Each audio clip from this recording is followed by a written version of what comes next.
Olá, saudações a todos.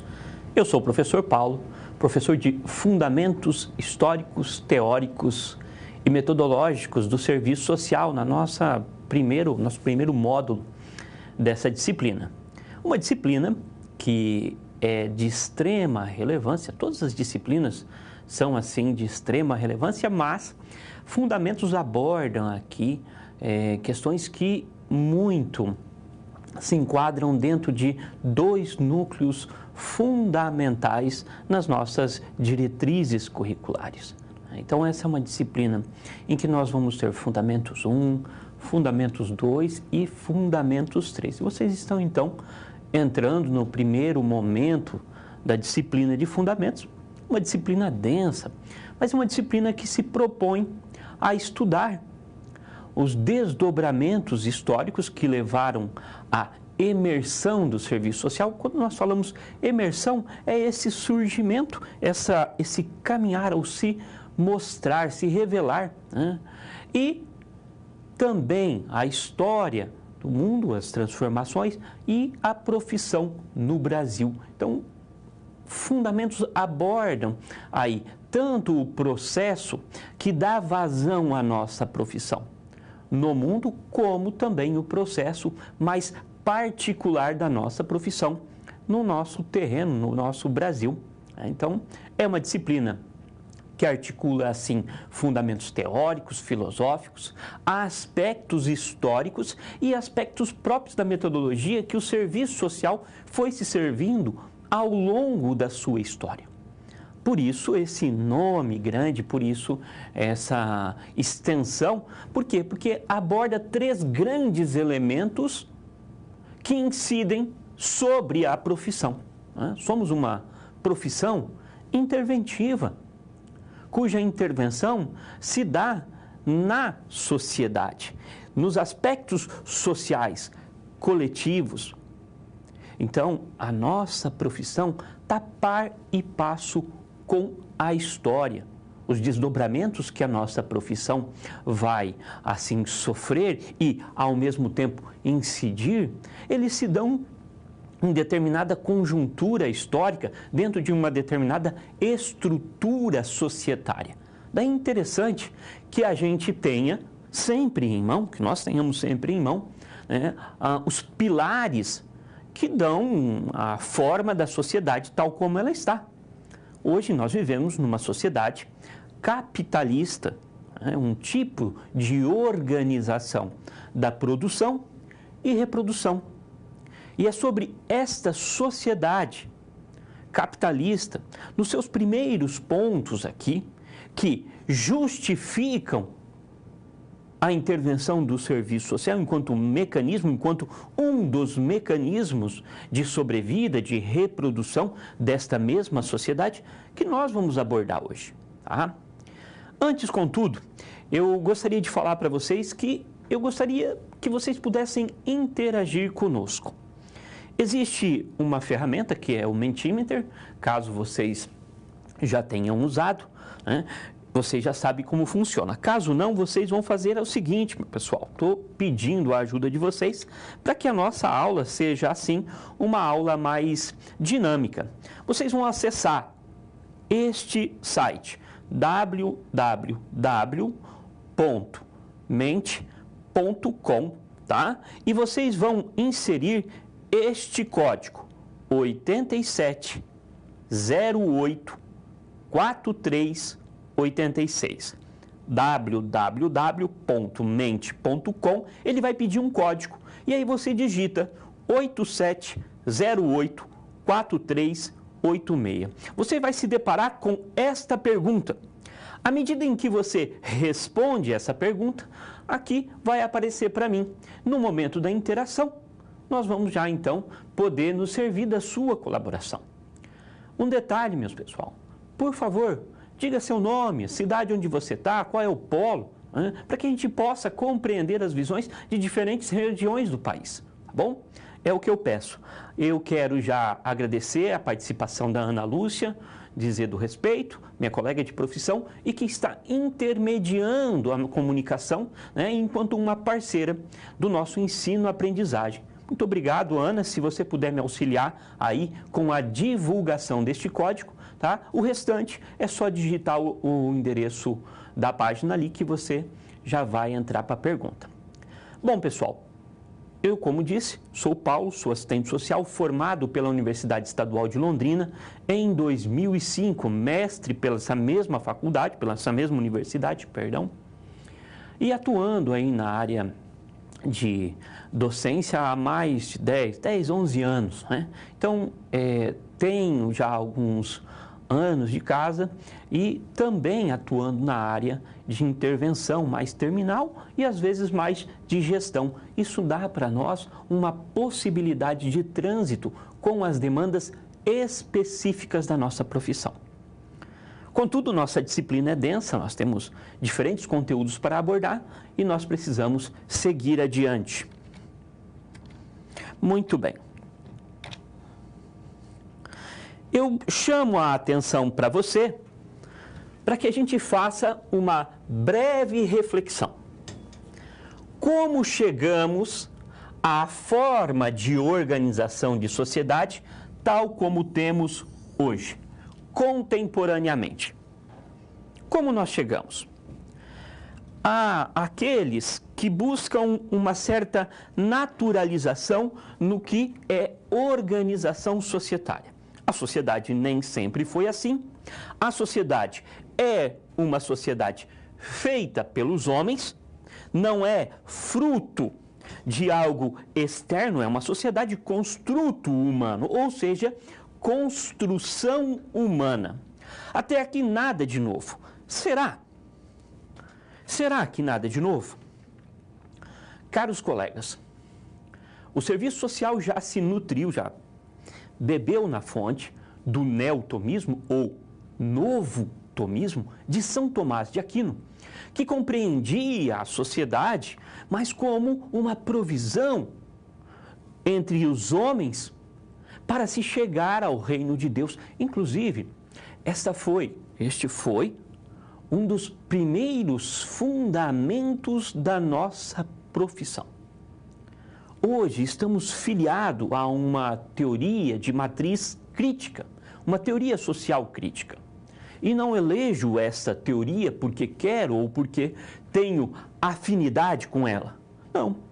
É porque as nossas diretrizes curriculares elegeu essa teoria como a que mais se aproxima a explicar os fenômenos que temos na sociedade hoje. Então, não estou aqui fazendo a minha confissão teórica, não.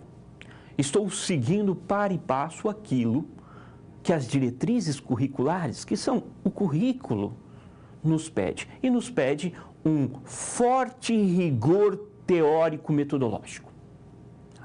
Então, nós precisamos resgatar. A sociedade nem sempre foi assim. Essa forma de organizar, ligada muito ao comércio, à divisão social do trabalho, isto é muito recente. E nós vamos ver agora estes pontos. Vamos à frente. No nosso primeiro conceito, nós vamos abordar a sociedade capitalista. O que é, então, esta sociedade? Para que a gente possa explicar o que é essa sociedade, nós precisamos fazer uma análise histórica. Sim, se compreendamos que a sociedade é uma construção humana, queremos dizer que ela é fruto da história. A história é a história da humanidade. História da humanidade que nós vamos nos dedicar aqui. Ora, o regime anterior ao capitalismo era o regime feudal. O feudo, ou a forma feudal de organização, de produção e organização, se dava muito pelo limite da terra. Para aqueles que já estudaram isso, eu peço licença, peço desculpa, mas nós temos que abordar isso de uma forma mais abrangente, tá? Para que todos tenham este conhecimento e a gente possa dar um salto além. Esta forma anterior de organização da produção e reprodução da vida social. Produção, aquilo que precisamos, reprodução, as nossas relações humanas. Nossas relações humanas. Né? Era muito delineada pelo cercamento da terra, numa produção interna. Essa produção voltada às suas necessidades. Ela, assim, era uma sociedade um quanto fechada nela mesma, buscando superar as suas necessidades e, quando de um excedente, passava-se adiante. Veja bem, meus amigos, nós estamos dizendo que existia uma forma de organização e produção distinta do que nós temos hoje. Um quanto óbvio, pode ser, mas veja bem, naquela sociedade não era recorrente uma mobilidade. A pessoa nascia já vinculada a uma certa casta, a um certo estamento, em que não era possível a mobilidade de um para outro. Se nasceu nobre, será nobre. Se nasceu um camponês, vai ser um camponês, a não ser que faça parte do clero. Então, o clero, nobreza e camponês, burgueses ou vassalos, você tem ali aquelas linhas bem divididas. A terra tinha um dono, a terra tem um dono. E era pela cessão do uso desta mesma terra que o camponês cultivava as diferentes culturas e pagava um imposto para o senhor feudal, numa produção voltada a atender às suas necessidades. O que se tem de diferente hoje? Hoje nós temos um trânsito de intenso comércio. Nós estamos vivendo uma guerra aqui e as grandes formas de pressão são da restrição do comércio mundial a esta ou aquela nação. Muito distinto do que nós temos naquele momento em que se operava para dentro. Quando havia um excedente, ele circulava. Esse processo vai então se desenvolvendo até chegar a um estrangulamento, onde o número de pessoas vai elevando, o trânsito de mercadorias vão se aprofundando, o comércio vai se aprofundando e entrando em crise essas unidades feudais, levando a uma força maior, um governo, um Estado central. O que antes eram poderes regionais começa a ter uma maior incidência de poderes centrais. Voltamos ao quadro. Muito bem, o feudalismo começa a entrar em crise aqui, tá?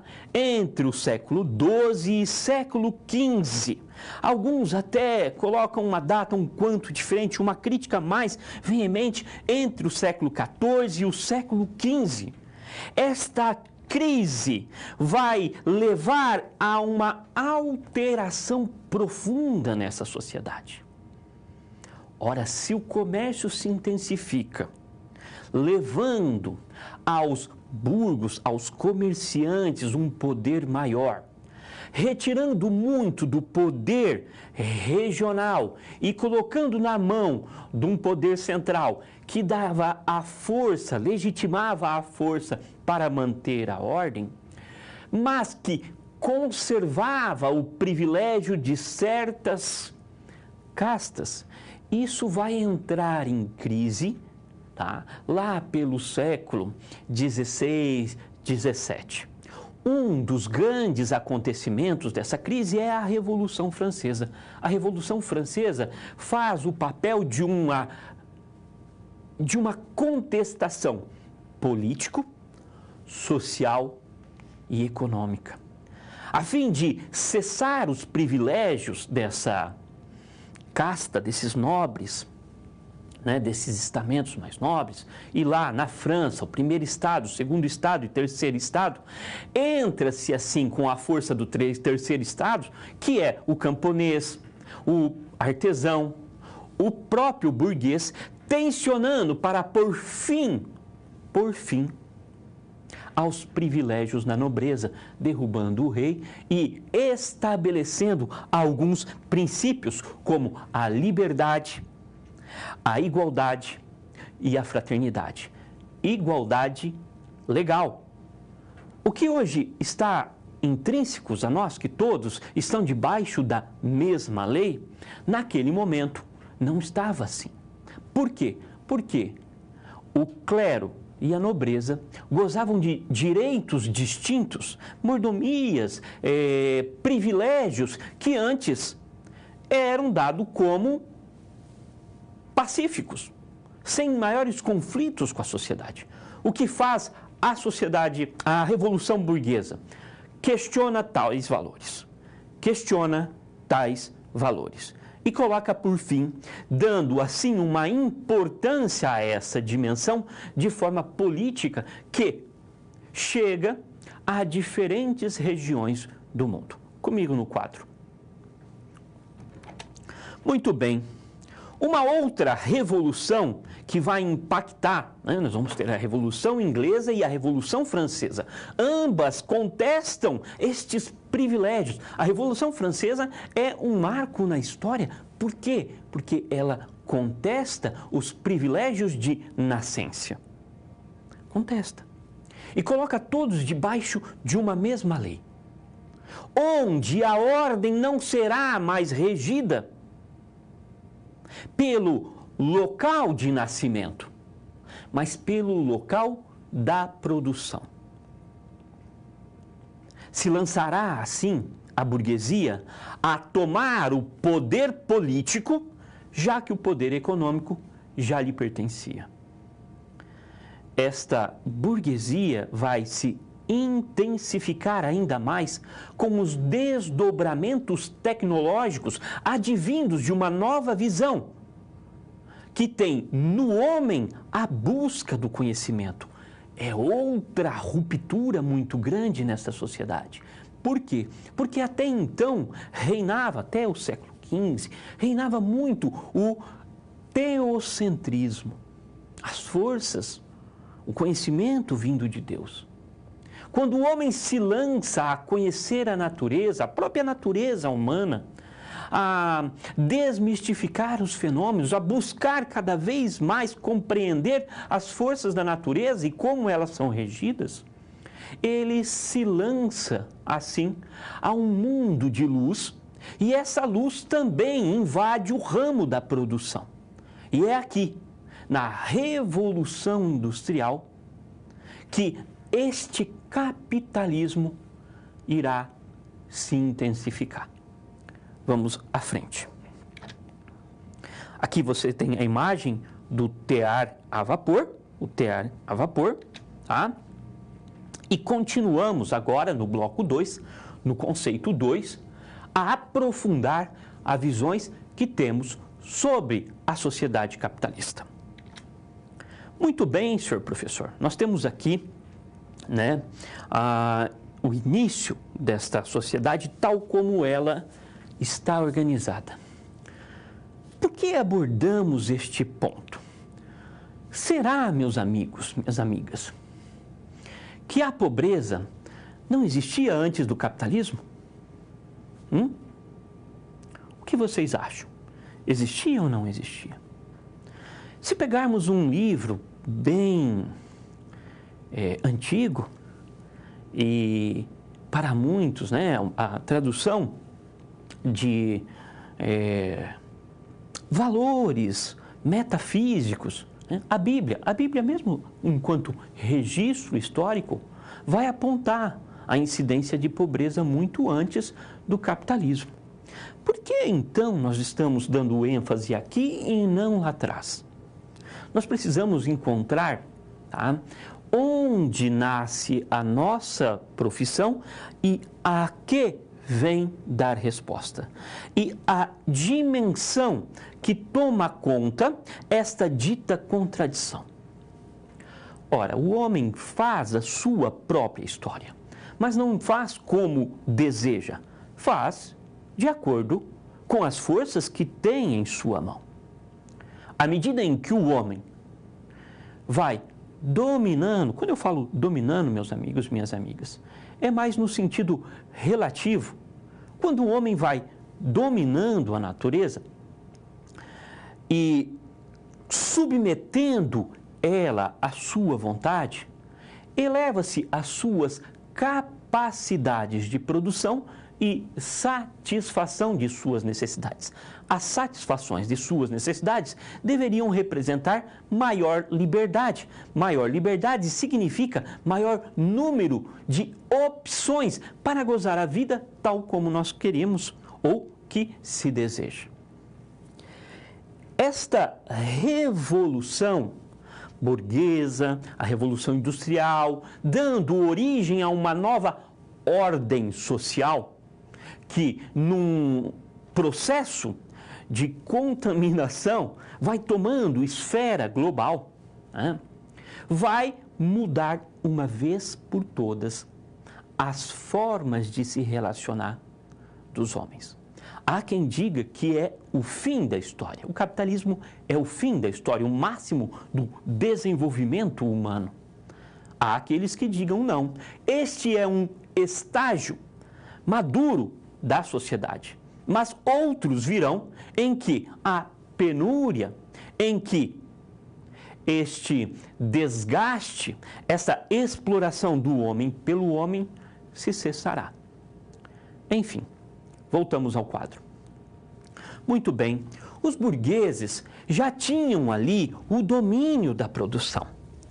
Nós temos que entender que, conforme essa intensificação do comércio vai tomando corpo no século XIV, século XV, levando a crises sistemáticas do sistema feudal, aquilo que era de terra de uso comum, porque vejam só, gente, se vocês pegarem um mapa do feudo, de que era uma unidade feudal, ele vai ter lá a terra reservada ao senhor feudal, a terra reservada para o cultivo do camponês, a terra do moinho, a terra de uso comum. Esse era quanto o mapa interno dos feudos. Uma vez que estes feudos começam a entrar em crise, pela própria regulamentação, pela próprios mecanismos que vão aí elevar sua produção, começando a intensificar o comércio, essas terras que eram de uso comum e que muitas vezes o camponês utilizava para complementar a sua cultura, elas vão ser privatizadas. Como é que é, professor? Privatizada? Elas vão ser cercadas. Este cercamento deixa o trabalhador cada vez mais, o camponês cada vez mais desprotegido.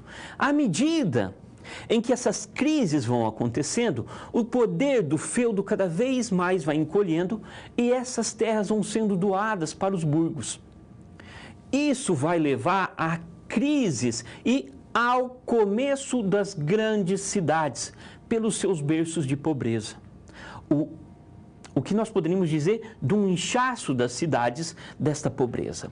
Esta pobreza vai crescendo e o trabalhador, o camponês, acaba então tendo que se submeter a vender aquilo que ele possui para poder sobreviver. Mas espera lá, o que ele possui? Nada.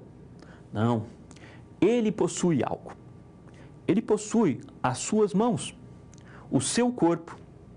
E ele se lança então a vender o seu trabalho para a sua manutenção. Ocorre que, à medida em que essas cidades vão se povoando e vai acontecendo um inchaço cada vez maior, uma proliferação maior dessas pessoas que nada têm, se concentra também a pobreza. E uma matéria barata nessas cidades, naquele momento, era a carne humana.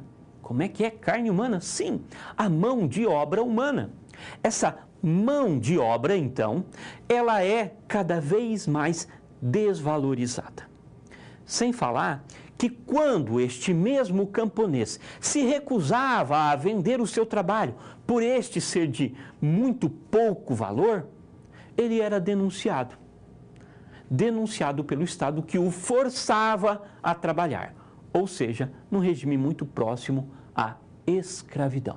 É aqui o berço dessas contradições. Professor, mas nós temos que ir lá para entender a nossa profissão? Nós não podemos naturalizar os fenômenos. Não podemos naturalizar como algo inato, pronto e acabado. Vejam só, meus amigos, minhas amigas. Olha uma sociedade brasileira como a nossa, um país com extremo potencial. Por que dessa concentração de renda tamanho? Por que as pessoas ainda têm que revirar lata de lixo, o fundo de açougue para pegar ossos, como vimos há pouco? Se o país bate recorde de safras, exporta carne, por que dessa ordem? O homem não produz a sua história? São reflexões, nós não podemos naturalizar. O homem constrói a sua história e não há de se buscar as virtudes e nem as desgraças fora da terra para explicar as ações do próprio homem. Voltamos. Muito bem. Martinelli, em Serviço Social, Identidade e Alienação, é um livro da Martinelli, Serviço Social, Identidade e Alienação, ela vai falar o seguinte: o trabalhador vai precisar vender a sua força de trabalho.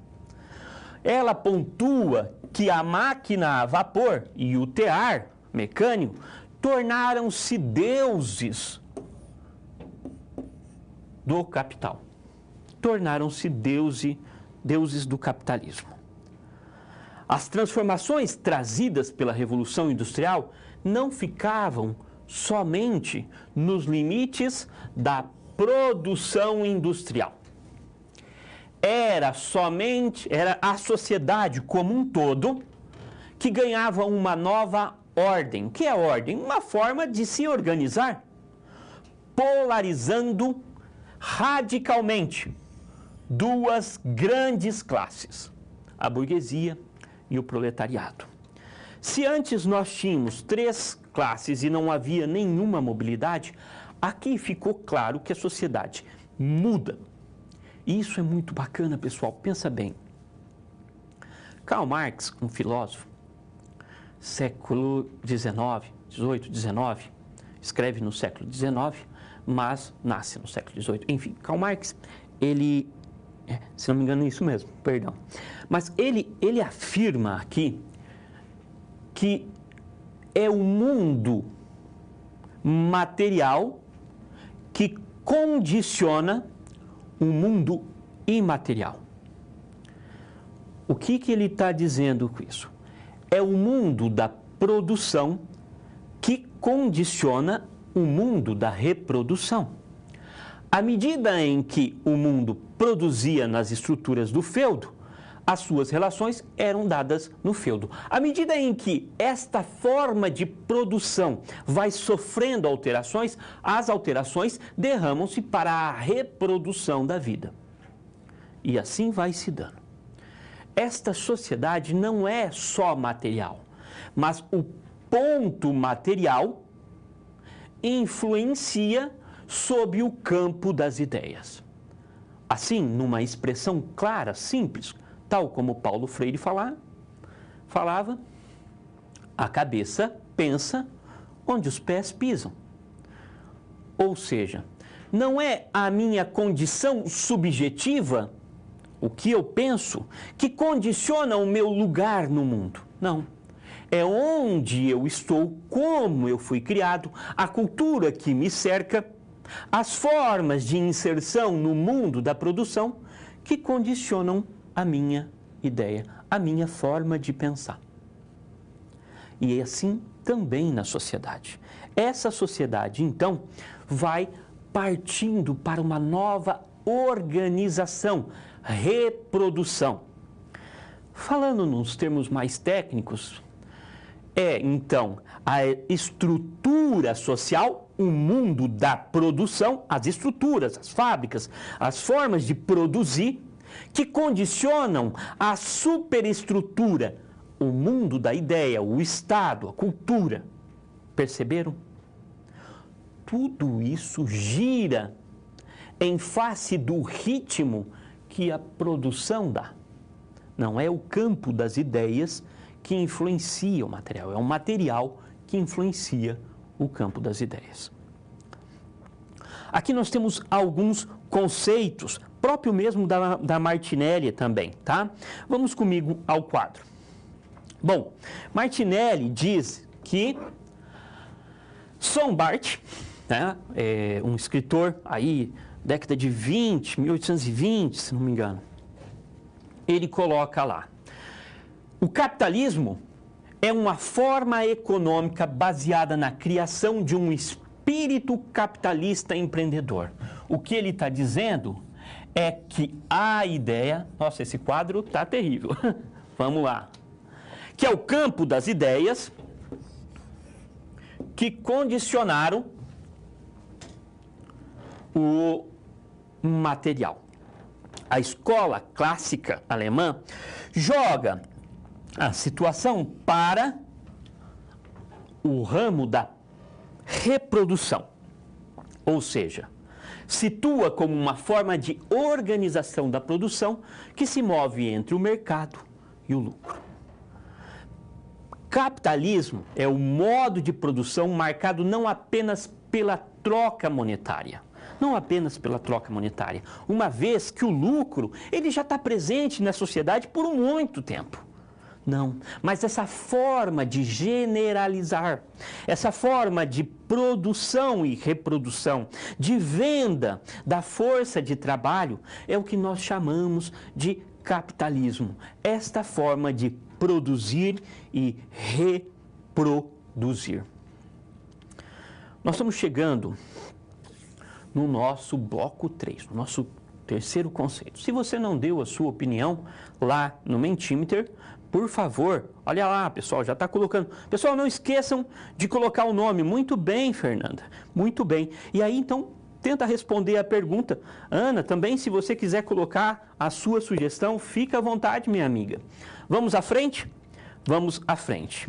Estamos no terceiro bloco tentando compreender essa sociedade para nos encontrar enquanto profissão. Vamos à frente. Bom, o capitalismo é uma forma específica e peculiar da relação social. Relação que se dá entre homens. Quando eu falo homens, sujeito humano genérico. Não é homem ou mulher aqui. É ambos, tá? E entre esses, as forças produtivas. Relações mediatizadas pela posse privada dos meios de produção. Os meios de produção que antes, no feudalismo, eram cedidos para, além das suas satisfações mínimas, básicas, porque o feudo também não tinha grande luxo. Não, nem os senhores feudais gozavam de grande luxo, não. Ali onde se tinha todas as suas necessidades mais básicas atendidas, esse ato agora não vai ser mais cedido. É você que cede a sua mão de obra para a produção. Para a produção. Voltamos ao quadro. Muito bem. Este capitalismo dá um salto na humanidade no sentido de domínio das forças da natureza, gerando riqueza nunca antes alcançada. O homem consegue produzir onde a terra era estéril. O homem consegue romper barreiras de distância e tempo. Mas, da mesma forma que ele, enquanto essa crosta terrestre, encontra nesta crosta terrestre motivos de riqueza, ele também produz na mesma proporção a miséria. Esta miséria é imposta em um conflito de classe, em que uma classe explora a outra, e o interesse de uma é contrário à outra, ou, como dizem, colidente com a outra. Não é possível que uma classe tenha o seu desejo sem que fere o desejo do outro. Numa mediação, alguém sempre vai sair perdendo nesse conflito de classe. Esse conflito de classe, tomando uma dimensão política, dá origem ao que nós chamamos de questão social. É aqui que entra o serviço social. Nesse choque de classe, nesse embate, entra um mecanismo que vai ser chamado de serviço social. Mas isso nós ainda vamos estudar. Muito bem. Na sociedade capitalista, há uma ruptura do homem com o seu processo de trabalho. O homem vinha, plantava, colhia naquele feudo, produzia, e o produto, ele se encontrava com o produto. Ele era objeção daquilo. O produto é a objeção do ser humano, é a sua forma criativa. Contudo, não confunda trabalho com emprego. E quando eu estou falando trabalho, não é essa forma apenas alienada de trabalho, um trabalho sem sentido. Não, trabalho enquanto ato criativo do ser humano. Projeção de ideias desse ser. Este homem que produz um outro mundo só dele. Isso é ato criativo. O que o capitalismo faz? Separa o ato criativo e submete o criador dessa força, desse espírito humano, porque o trabalho é o que nos diferencia dos demais animais, se nós olharmos por este conceito. O capitalismo rouba isso do ato criador, do sujeito criador, e lança como uma mercadoria qualquer, onde se há compra e venda. O trabalho assalariado, a divisão social e técnica do trabalho. O ato criativo, aquilo que nos distingue dos demais seres, vai também desumanizar o homem. Vamos à frente. Este trabalho é uma essência humana. Por que essência? Só o homem cria. Ah, lá no fundo alguém levantando a mão, dizendo, não, há outros seres que também criam. A abelha não cria, professor, quando faz a sua colmeia? Por acaso a aranha não tece uma teia? Isso também não é trabalho? O João de Barro também não faz? E Marx dizia, o que distingue a mais hábil aranha na construção da sua teia para o mais ralo dos arquitetos, dos engenheiros numa construção, é que esses, por mais medíocres que sejam, vamos pensar numa formação que foi rasa, que não teve compromisso. Eu estou falando isso singularmente. Estou falando que a profissão deles é isso. Não é isso.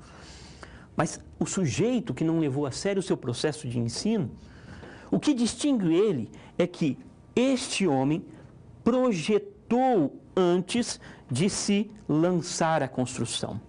E ao final, ele vai ter um produto que idealmente colocou em sua cabeça. O homem cria para si e para outras espécies. Esses seres criam apenas para si. Tem cargas genéticas, não tem processo de ensino-aprendizagem. Tem cargas genéticas. O homem é o único ser que trabalha. O que o capitalismo faz? Vende este ato criativo. Vende esse ato criativo. Mercadoria. Vamos passar. E vou dizer uma coisa. tem muito ato criativo no mercado, então o preço é bem baixo. Vamos à frente. Muito bem, vocês foram chamados, meus amigos. Nós chegamos a um momento que nós chamamos de resolução da situação problema. Você é um assistente social, da área da saúde, da área da assistência, enfim. O desafio seu é trabalhar com um grupo, uma comunidade. E a grande pergunta é explicar o porquê dessa situação de penúria, miséria, privação que eles vivem. Como se daria esta oficina? Coloca para mim um roteiro, vocês têm um tempo. Ana, por favor, me ajude, tá bom? À medida que vocês vão respondendo, eu vou também partilhar isso com vocês pelo Teams aqui, tá bom? Vamos dar um tempo para vocês, nós já voltamos.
Enquanto a Ana ainda não coloca para nós as contribuições, às vezes as pessoas estão elaborando e o tempo urge para nós, né? Eu quero partilhar aqui para vocês o que é mais essencial nesta aula de hoje. Que nós não tenhamos uma visão de que é natural as coisas serem assim. Não existe nada de natural. Nós construímos a sociedade em que vivemos. Colhemos os frutos da sociedade que vivemos. Alguns países impõem cargas a outros países, mas ainda é o mundo dos homens. Não vamos colocar na conta de ninguém aquilo que nós mesmos produzimos. Chegou a contribuição aqui, olha só, tá? Obrigado, Ana. A aluna Eliana e demais colegas de Sumaré, que bacana, Sumaré, né? Diz que a exploração da maioria por minoria que detém os meios de produção é que é a origem dessa miséria, né? A aluna Eliane e demais colegas diz isso, que bacana. Olha lá, Jaboticatubas, é assim? Jaboticatubas, que legal, Minas Gerais, né? Os alunos colocam que apresentariam para as pessoas que estão em vulnerabilidade social os direitos que eles teriam e apresentariam as políticas voltadas. Meus amigos, muito bem, falar sobre os direitos é muito bacana, mas direito não é concessão, direito é luta, é conquista. Direito foi cunhado aí depois de muita pancada, depois que muita gente morreu. Direitos é onde a nossa profissão se insere para buscar operacionalizar. Mas há algo que nós vamos tecendo nessa sociedade. O direito, os direitos sociais, mediados por meio das políticas sociais, é a prova inconteste que esta forma de organização societária possui traumas que são inerentes a ela. E as formas das políticas sociais nada mais são do que políticas compensatórias para esse desajustamento da sociedade. Falando simplesmente, mas claro, é mais do que isso, mas nas suas linhas mais centrais, principalmente essas políticas de corte, de superação de extrema pobreza. Tá? Vamos à frente. Aqui eu trouxe, tá? Então vocês podem depois se debruçar sobre esse template, como seria, né, um ensaio para falar com esta população. Vamos dar uma olhada lá no Mentimeter, como é que está isso? Por que Marx afirma que o trabalho é ato fundante do ser humano genérico? Dignificação da vida, lá de Americana de São Paulo.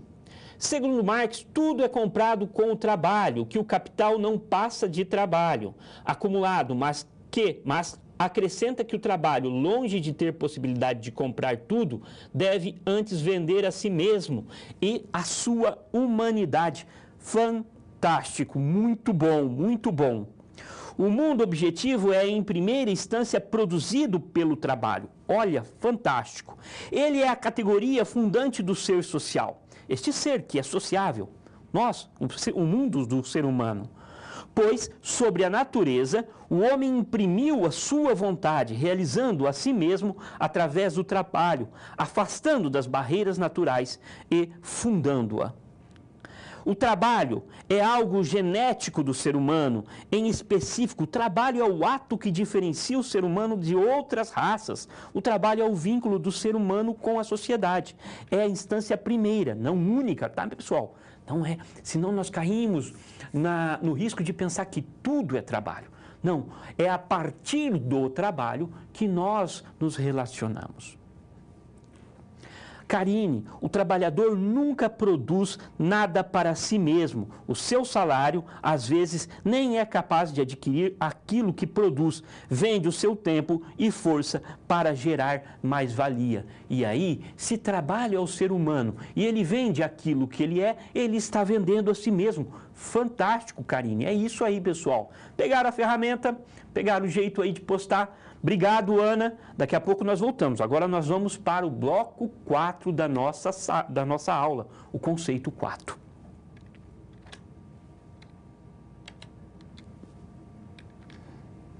Muito bem. Pobreza, capitalismo e mecanismos de combate à pobreza. Comigo no quadro, as contradições sociais não surgem no capitalismo. Sim, professor, se não surge, por que esse ímpeto de criticar a sociedade como nós temos? Já explico. A história revela as nossas práticas assistenciais, são flagrantes, de vários registros, a esmola à viúva, ao órfão, não é? Até próximo aqui, já no cristianismo, nós temos esses registros, mas antes deles também, associando sempre a noção de caridade como ajuda, né? Como um ato de nobreza, um ato que dignifica aquele que doa e salva aquele que recebe. Se pergunta por que é necessário que uma pessoa doe a outra? Se o mundo é a construção humana, por que não construímos formas de intervenção mais equânimes? Por quê? O homem, assim, vai perpetuando a servidão e ratificando a submissão. Olha, muitas vezes, a caridade é a única forma de fazer a gestão e superar a extrema pobreza naquele momento. Principalmente quando os direitos sociais, eles não eram reconhecidos. Direitos sociais, meus amigos, são novidades.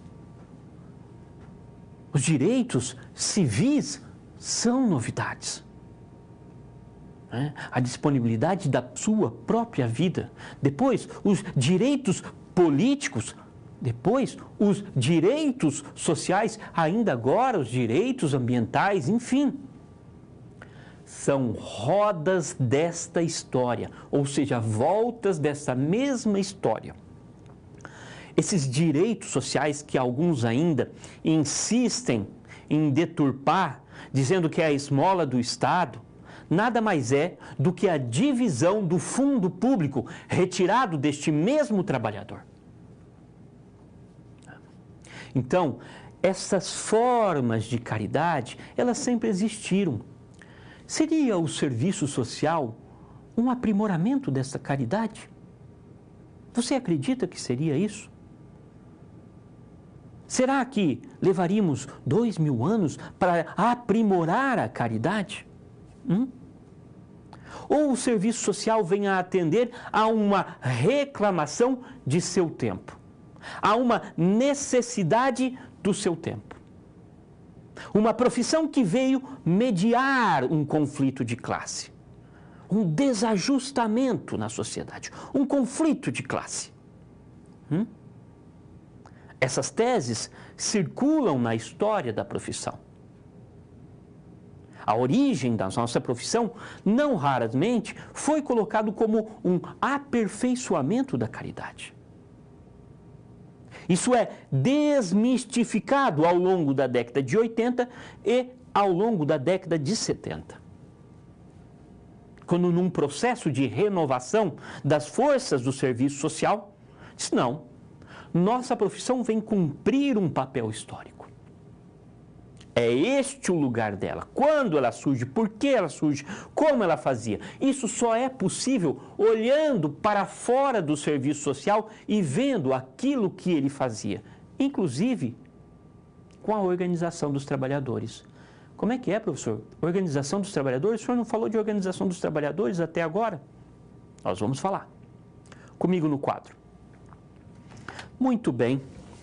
Gente, à medida em que os feudos vão entrando em crise, os cercamentos das terras vão se tornando cada vez maiores, a privatização do que era público cada vez maior, esse inchaço das cidades e um condicionamento brutal para a venda da mão de obra. Isso não foi sem trauma.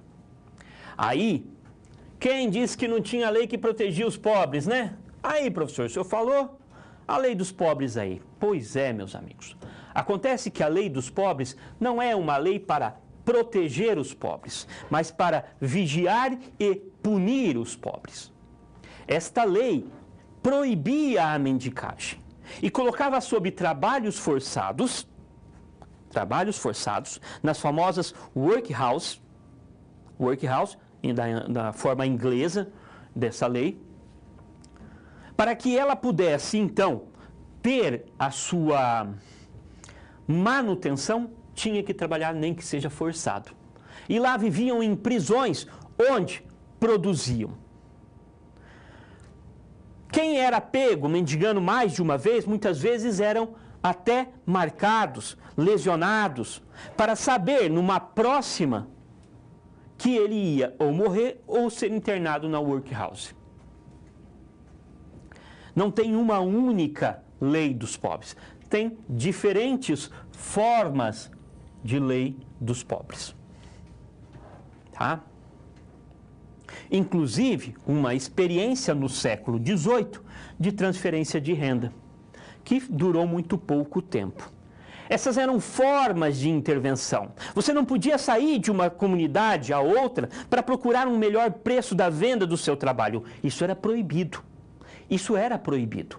Então, essa sociedade é natural? Quem foi que se roubou estas terras de uso comum? Quem empurrou o trabalhador ao grande centro? Quem nos forçou a viver nas piores condições possíveis? A pobreza não tem incidência no capitalismo. Mas é no capitalismo que ocorre algo muito distinto. O capitalismo tinha a possibilidade de zerar este mal-estar, uma vez que as forças da natureza foram dobradas, tal como os colegas colocaram aqui. O que acontece é o inverso. Então, nunca antes o homem dobra tanto a natureza as suas necessidades. Nunca antes se vê tanta miséria. Por quê? Porque em vez do homem partilhar enquanto humano genérico, apropria-se. Cada qual quer mais.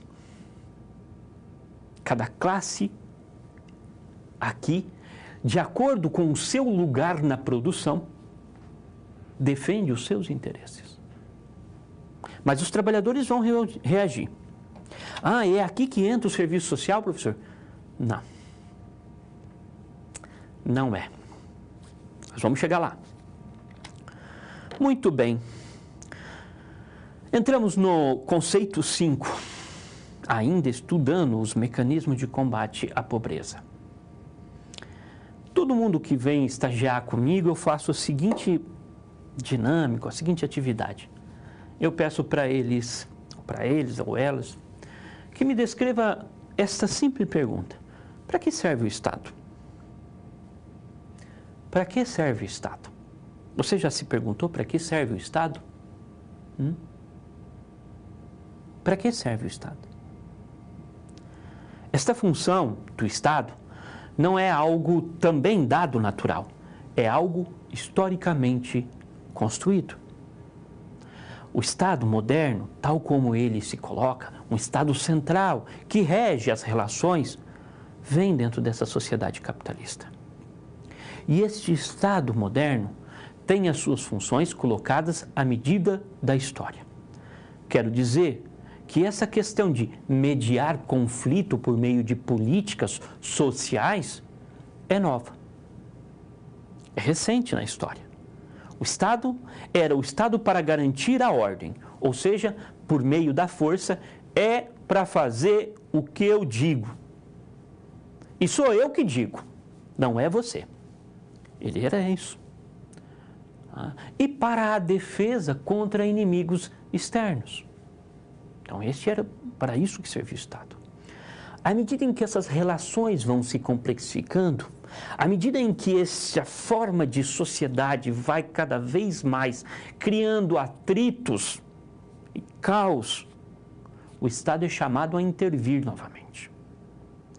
É possível que este Estado só use a força? É possível? Vamos compreender. Comigo no quadro. Muito bem.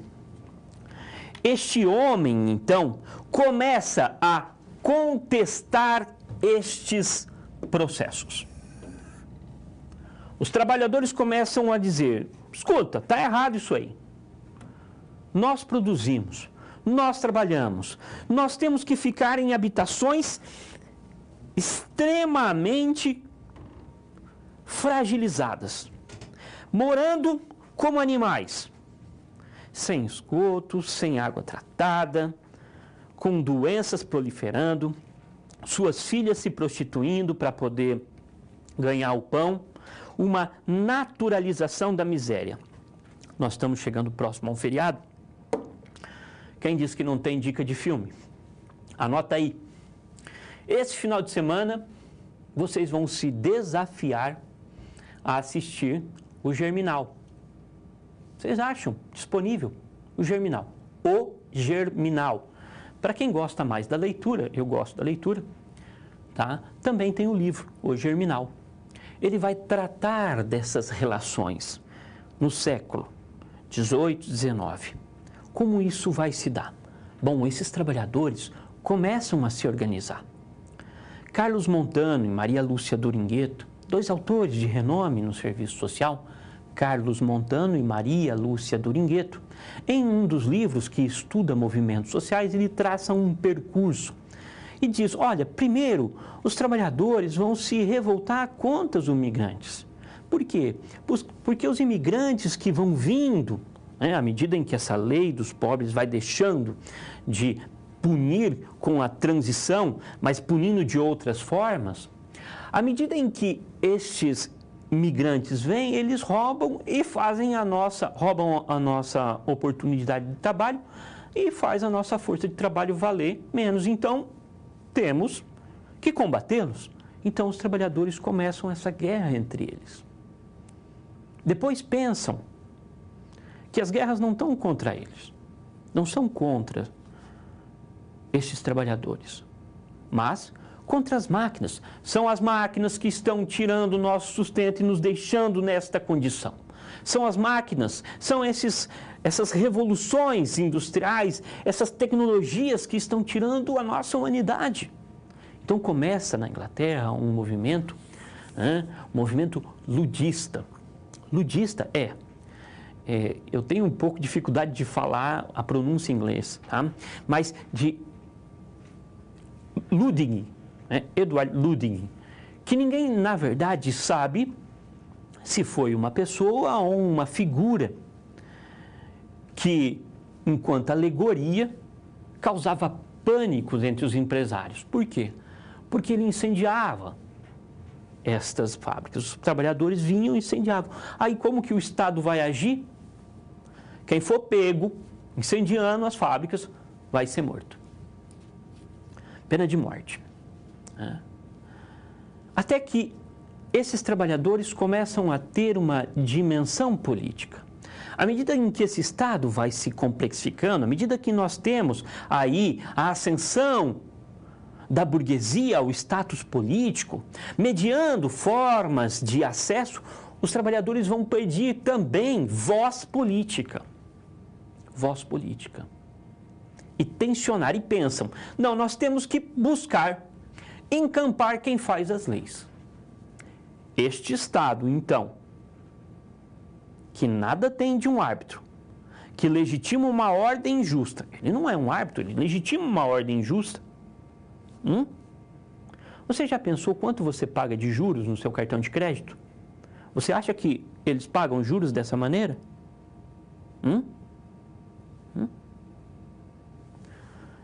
Esse Estado é imparcial? Este Estado, à medida em que vai se complexificando, o trabalhador quer fazer parte desse mecanismo e começa a tensionar. Fala, nós precisamos revolucionar isso. E o Estado não se vê de outra forma, depois de intensas revoluções, como a de 1848, a Primavera dos Povos, a ceder. Olha, ou a gente cede e façamos aí uma socialização do custo da produção. O que é socialização do custo da produção? A socialização do custo da produção é justamente dividir o ônus deste mal-estar com a sociedade. Não vou pagar sozinho essa conta, não. Não. Nós vamos ratear aqui. Tá? Eu dou um pouquinho, mas tiro um pouco de vocês também. Só que quando ele faz isso, ele transfere para você no valor da mercadoria. aqui o Estado começa a implementar políticas sociais, políticas públicas. Uma das experiências é o seguro social de Otto von Bismarck. Um dos primeiros seguros, há registro de outros, não há muito consenso quanto a isso. Nós ainda passamos pela literatura de que essa é a primeira forma de seguro, Otto von Bismarck. Até lá, os trabalhadores estavam desprotegidos, não tem seguro aposentadoria, não tem seguro acidente de trabalho. No Brasil, inclusive, a legislação do início do século XX apurava como caso de polícia caso tivesse um acidente de trabalho e que prejudicasse as máquinas. Começo do século XX, meus amigos. Enfim, e tem gente que diz que a gente voltar atrás da reforma trabalhista é voltar ao século XIX. Bom, a cabeça pensa onde os pés pisam. Então, pessoal, para a gente retomar o raciocínio aqui, este Estado vai começar a mediar.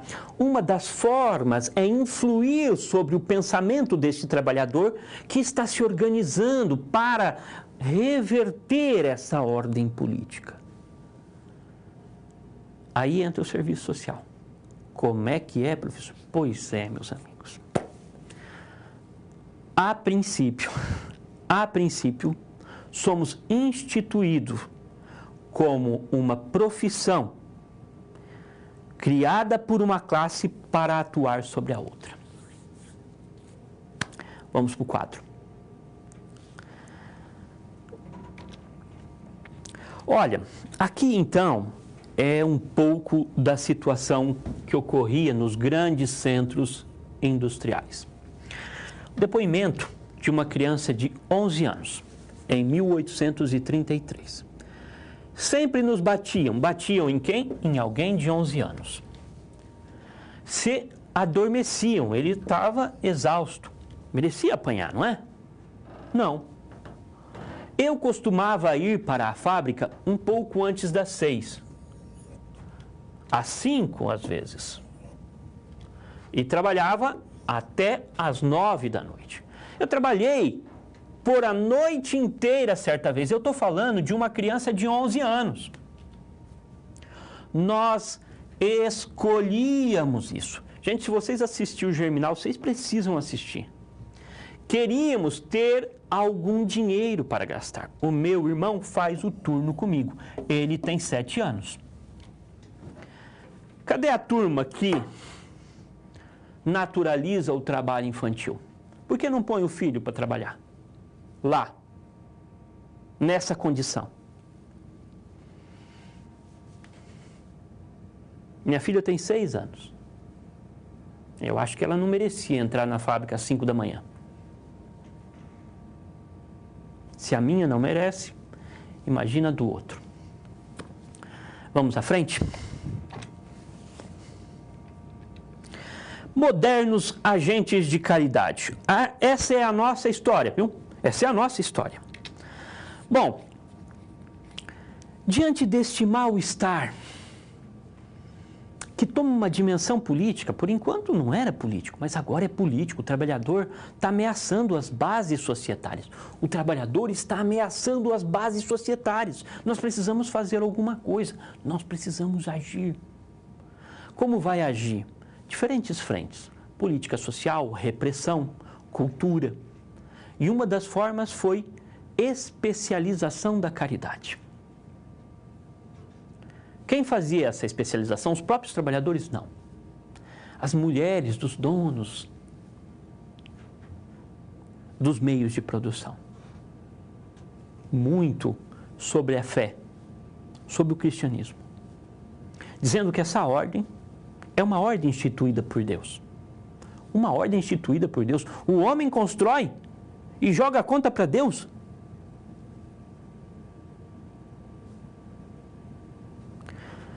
Na Inglaterra, o surgimento de uma organização chamada Sociedade de Organização da Caridade. Guarda bem esse nome. Sociedade de Organização da Caridade. Sim, é questão de prova. É ela, o locus inicial que vai dar origem à nossa profissão. Este locus, pequeno germe vai buscar racionalizar as práticas da assistência e influir sobre o pensamento do operário, com os argumentos de o que levava ele a esta miséria eram as suas formas de se relacionar. Se o homem bebia, se ele ia à igreja, se ele tinha relações extraconjugais, isso colocava ele na miséria. Esta miséria é culpa. Então, havia de se reformar, maior dedicação, colocar o filho na escola. Para quê? Para quê? Lembramos, gente, nós não temos uma sociedade naquele momento como nós tínhamos aqui. Lá valia muito o peso da força. Não tinha toda essa automação que nós temos aqui. Assistam também Charlie Chaplin, Tempos Modernos. Essas linhas de produção. Vamos à frente. Então, neste momento, meu amigo, minha amiga, o serviço social buscou a racionalização da assistência. E não é para ficar em crise, não. Essa história muda. Fica calmo. Tranquilo, vocês têm mais 2 fundamentos por aí. Fica tranquilo. Essa história muda. Essa roda não vai só na mesma direção, não. Buscou dar cientificidade à base da caridade. Buscou instrumentalizar. Vai dar um apoio àquela família, vai custear um médico para ela, porque o pai está com o pulmão cheio de carvão por trabalhar 12 horas, 16 horas dentro de uma mina, não é? Vamos pagar um médico para ele, não é? Vamos. Mas para isso, vamos fazer uma visita, vamos fazer um inquérito, vamos entender quais são as relações e vamos auxiliar para que ele não caia nos devaneios desses movimentos comunistas, socialistas, que deturpam a nossa moral, os nossos bons costumes. É aqui, meu amigo, minha amiga, que nós entramos. Tendo um vínculo estreito com a fé católica, com a doutrina social da Igreja Católica, apoiada em encíclicas papais ao peso da Igreja, a Rerum Novarum dos novos tempos, como agir? Olha, a humanidade está da forma como está, porque o homem se afastou de Deus. Para isso, vamos combater essas ideologias subversivas, mas também o liberalismo. Há de se buscar que o reino dos homens possa levar ao reino de Deus. Gente, eu sou católico, sou cristão, confesso a vocês. Não estou aqui pichando a igreja, não é esse o meu papel. O meu papel é mostrar para vocês de onde vem a nossa profissão e como ela se desenvolve. Ela se desenvolve assim, não são palavras minhas. José Paulo Neto, Marildo Yamamoto, Vicente Faleiros, Martinelli, Maria Lúcia Martinelli, tantos outros intérpretes da nossa profissão. Mostram com fatos que este foi o caminho. Foi o caminho adotado. Não cabe a mim dizer aqui se acredito ou não em Deus, não é esse o meu papel. O meu papel é revelar os caminhos que a profissão tomou. E são esses os caminhos que ela tomou. Eis aqui Mary Richman. Olha lá. Esta aqui, então, é uma precursora, merece respeito, nossos profissionais merecem respeito. Eram as ideias que eles tinham lá, naquele momento. Ela foi, então, que buscou dar essas cientificidade, mas o foco era sempre particular e ainda sobre o ajustamento, buscando incidir sobre o caráter do pobre. É o caráter deste pobre que deve ser mudado, através de uma pesquisa, um inquérito. Que inquérito? Vou fazer a visita, a entrevista, vou conversar com vizinhos, vou olhar como é a organização da casa.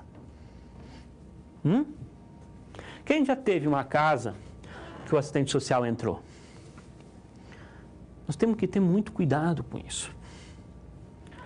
A importância para a realização desse diagnóstico. Intervenção como um tratamento. Você trata quem está doente, não é? Eles estão doentes. Esta foi a origem da nossa profissão. Entenderam por que fiz essa volta grande para chegar aqui? Então vamos para a nossa atividade.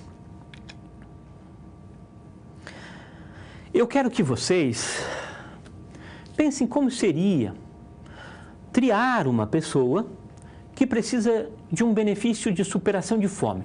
Vamos resumir? Uma cesta básica. Só que vocês vão fazer isso com as ideias que deram origem à nossa profissão. O que você acha que seria perguntado para essa pessoa? Como é que você perguntaria para ela? Ela merece a cesta ou não? Lembra, os valores eram aqueles. Nós já voltamos.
Muito bem.